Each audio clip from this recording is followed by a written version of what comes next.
গৃহযুদ্ধ শেষ হলো, এই রাষ্ট্রকে আমাকে মেরামত করতে হবে, প্রথমে আমাকে শান্তি প্রতিষ্ঠা করতে হবে। এজন্য প্রথমেই বললেন আফসুস সালাম। রাসূল সাল্লাল্লাহু আলাইহি ওয়াসাল্লামের কথা বলার টাইমিং বুঝতে হবে, ওনার মাইন্ডসেট বুঝতে হবে, ওনার ফিলোসফি বুঝতে হবে। He was the greatest philosopher ever in the world. প্রথমে বলে নাই এই জিকির করো সবাই সুবহানাল্লাহ আলহামদুলিল্লাহ, বলছে এটা না। প্রথমে বলে নাই এই মেয়েরা সবাই পর্দা করো, মাথায় কাপড় দাও, বলছে? প্রথমেই বলেছেন শান্তির পয়গাম পৌঁছে দাও। উনি সবেমাত্র মদিনায় আসলেন, মদিনার একটা ভঙ্গুর রাষ্ট্র ব্যবস্থাকে উনি মেরামত করবেন, সংস্কার করবেন। এখন যে কথাটা বলবেন এই কথাগুলো গুরুত্বপূর্ণ না? গুরুত্বপূর্ণ। মালয়েশিয়ার honourable prime minister Anwar Ibrahim যখন প্রধানমন্ত্রী হলেন, উনি প্রথম যখন জাতির উদ্দেশ্যে ভাষণ দিলেন, এটা গুরুত্বপূর্ণ ছিল না? ছিল। যে কেউ কোনো বড় দায়িত্বে আসলে যখন কথা বলে প্রথম কথাগুলো খুব গুরুত্বপূর্ণ থাকে। রাসূল সাল্লাল্লাহু আলাইহি ওয়াসাল্লাম এই ভঙ্গুর সমাজকে, এই রাষ্ট্রকে মেরামত করবেন, এসেই জাতির উদ্দেশ্যে যে কথাটা বলছেন এই কথাগুলোর কিন্তু অনেক ওজন আছে, অনেক গুরুত্ব আছে। প্রিয় ভাই বোন বোনেরা, তিনি 4 দফা কর্মসূচি দিয়েছিলেন মদিনায় এসেই, মদিনার সাধারণ জনগণের সাথে মিশে কর্মসূচি দিয়েছেন। কয় দফা? 4 দফা। প্রথমে বলেছেন শান্তির পয়গাম পৌঁছে দাও।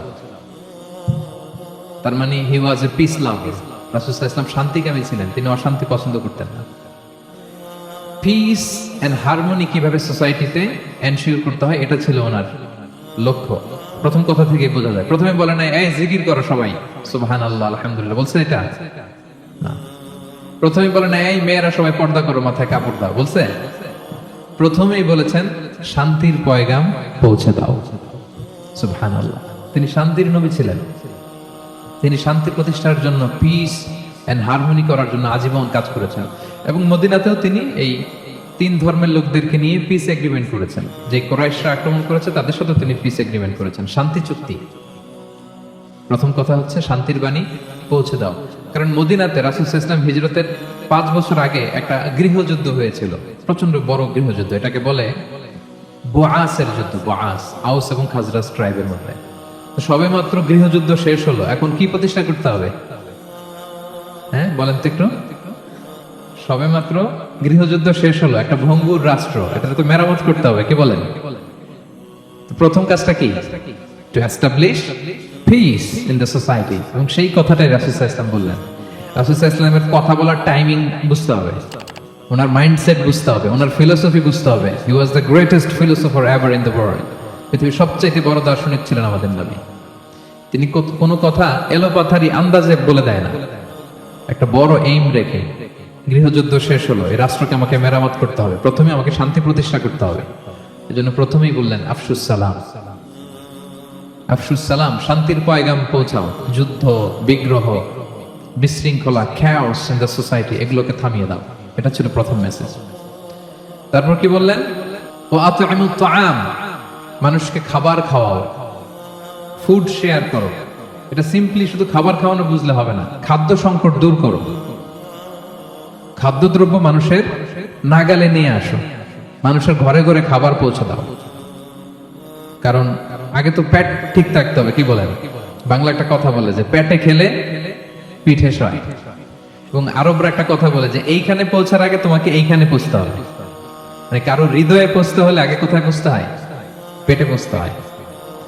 রাসূল সাল্লাল্লাহু আলাইহি ওয়াসাল্লাম শান্তির কথা বলার পরপরই বললেন যে আগে খাদ্য সমস্যা দূর করো, খাদ্য সংকট দূর করো। এই যে আমাদের বাংলাদেশে এখন একটা খাদ্য সংকট যাচ্ছে না, এটা কিন্তু অনেক বড় ধরনের সমস্যা। খাদ্য ঠিক, ফুড আইটেম ঠিক, তো সব ঠিক। রাসূল সাল্লাল্লাহু আলাইহি ওয়াসাল্লাম বললেন খাদ্যের সংকট দূর করো, ঘরে ঘরে খাবার পৌঁছে দাও। The vulnerable people of the society, তাদের প্রতি টেক কেয়ার করো, লুক আফটার করো, অনাহারের মুখে খাবার পৌঁছে দাও। এটা ছিল দ্বিতীয় কর্মসূচি। 3 নম্বরে বললেন ওয়াসিলুল আরহাম, আত্মীয়তার বন্ধনকে মজবুত করো। এই যে কিনশিপ টাইজ, এই বন্ডেজটাকে আরো মজবুত করো। কারণ নিজেরা যুদ্ধ করলে কি আর শান্তি থাকবে? থাকবে না।